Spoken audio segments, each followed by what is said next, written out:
Michel Smith, bonjour. Alors, salut Nicolas. On s'était vu dans l'épisode précédent à Beer & Sea, où tu dégustais des vins rancio secs. Aujourd'hui, on te revoit, outre la joie qu'on a toujours à te revoir, c'est parce que tu viens nous présenter un livre, c'est Noël, et donc c'est le livre sur Maury, voilà, Maury et ses vins. Donc, toi, tu en as assuré l'essentiel, bien qu'un certain Jacques Palloc de l'INAO en a écrit un bon quart, me disais-tu. Alors, on va commencer par lui, et ensuite, on passera à ton travail et ta vie difficile. Eh oui. Ben Jacques, d'abord c'est un copain, en plus c'est un inspecteur de l'INAO, il a été à Perpignan pendant longtemps, maintenant il a été délogé sur Narbonne, mais enfin il reste toujours très attaché au Roussillon, et c'est un immense connaisseur des terroirs catalans, c'est un type qui marche sur la terre, il va quand il veut comprendre un cru, il randonne dans ce cru, il se promène dans ce cru. Et il a une faiblesse particulière pour Maury. Il en parlerait mieux que moi, mais je sais que c'est un grand connaisseur de Maury. Et l'éditeur, quand il est venu nous trouver, il a insisté pour que Jacques fasse la présentation des terroirs, la législation et tout, parce que c'est quand même son rayon, et qu'il parle un peu de l'historique de ce cru, qui l'a toujours intéressé, sur lequel il s'est bien documenté. Donc il faut lui rendre l'appareil. Jacques a écrit la présentation, il a écrit tout ce qui ouvre le bouquin, et c'est quand même une grosse chose, parce qu'après on débouche sur ce que j'ai écrit, moi, c'est-à-dire toute la partie visite de vignerons. Chaque domaine du cru Maury est représenté ici, on a une quarantaine de vignerons, grands, petits, moyens. Et il m'incombait, moi, d'aller les voir et de raconter un peu leur histoire à chaque fois. Alors, c'est un terroir, mais qui a de multiples facettes, parce que il n'y a pas un Maury. Chaque parcelle de terre révèle une saveur différente. C'est ce que dit Jacques Palloc, c'est ce que souligne Jacques Palloc aussi. C'est très difficile à résumer comme ça Maury, parce que c'est une entité géographique, c'est une continuité des Corbières, et c'est une foultitude d'expositions, de lumière, de terre aussi. Il y a une majorité de schiste, mais il y a quand même quelques zones, quand on va soit à l'extrême sud, soit à l'extrême nord, qui sont très différentes et qui apportent une typicité particulière au sein du cru, au point que certains vignerons très connus ont des zones de vignes un peu partout. Ils ont des petits jardins de vignes disséminés un peu partout sur le cru, et pas uniquement au même endroit, pas uniquement dans cette espèce de creux de vallée là, que l'on a dès qu'on arrive de Perpignan, ce site magnifique où il y a deux espèces de montagnes, falaises, gardiennes de vignes, en quelque sorte, qui conduisent sur Maury. Toute cette petite vallée du Maury, qui est si particulière et si charmante, à mon sens en tout cas. Il y a des gens qui ont des vignobles un peu sur Aziguères, un peu sur Saint-Paul-de-Fenouillet, un peu sur Totavel, etc., etc. Alors, on a le Maury, ça se boit, bon, bien sûr, mais ça se boit quand, comment et où? Alors d'abord, il faut signaler maintenant qu'il y a deux Maury en matière de vin. Il y a le Maury que les Catalans connaissent bien, ou que les amateurs connaissent bien, parce que c'est une appellation de 1936 quand même, une appellation contrôlée de 1900. On dit maintenant AOP, appellation d'origine protégée, mais avant on disait appellation d'origine contrôlée. Et elle existe depuis 1936. Et là, ça donnait des vins doux naturels, c'est-à-dire tout ce qui fait le charme de cette région en France, tout ce qui est particulier au Roussillon, des vins d'apéritif, des vins de profondeur, des vins d'après-repas. De réflexion. de réflexion, oui, de voyage aussi. C'était un peu des vins comment dirais-je, oui, des vins moi j'aime bien le côté voyage, le côté promenade qu'on a en buvant un vin.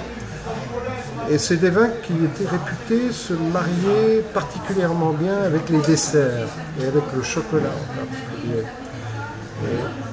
Et la notoriété de Maury est certaine, mais elle était restée un peu dans ce schéma un peu vieillot de vin doux naturel.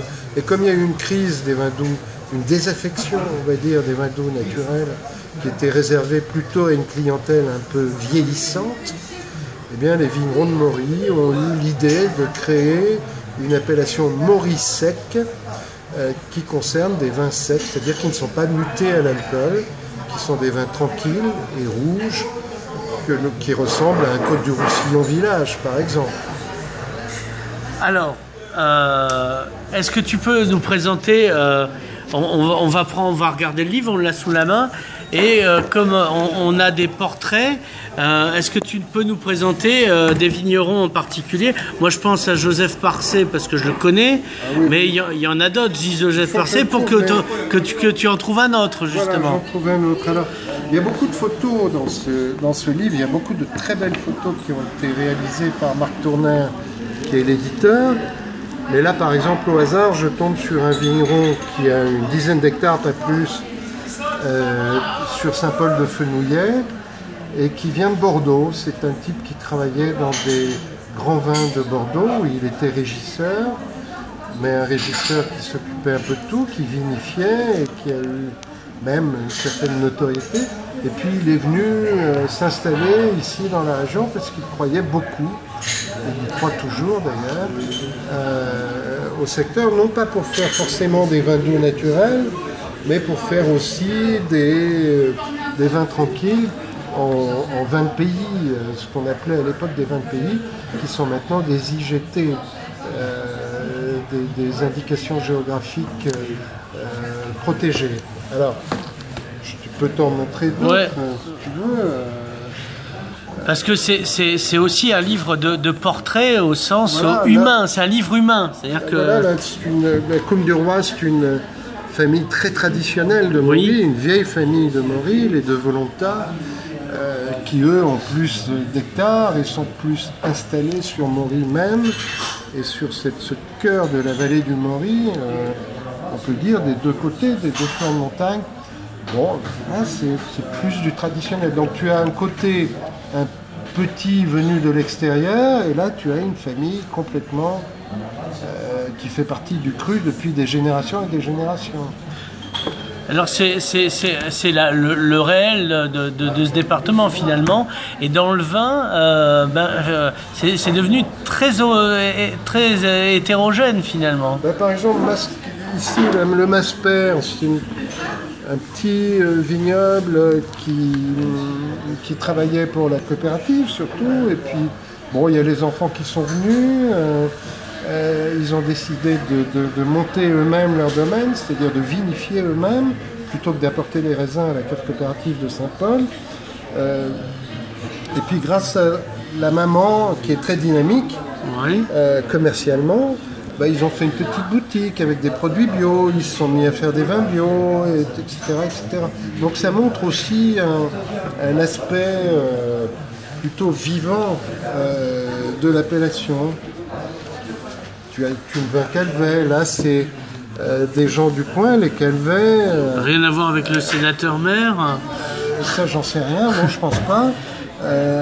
C'est des Calvet de Maury qui eux se sont associés avec un négociant du Bordelais pour fonder Tunevin Calvet. Et c'est eux qui ont construit une cave assez moderne à l'entrée de Maury. Donc ils représentent aussi eux un peu le futur.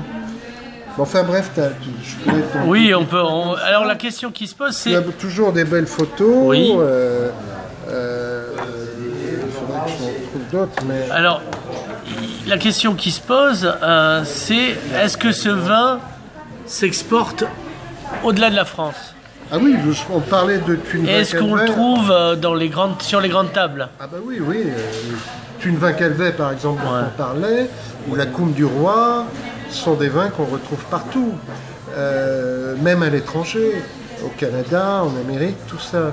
Mais le Masper dont je parlais tout à l'heure, c'est plutôt un petit domaine qui, lui, va se retrouver dans toutes les foires au vin de France et de Navarre, parce que la dame qui s'en occupe voyage, elle prend sa petite camionnette, elle charge des cartons de vin dedans et elle va avec son fils ou avec son mari faire la tournée des popotes.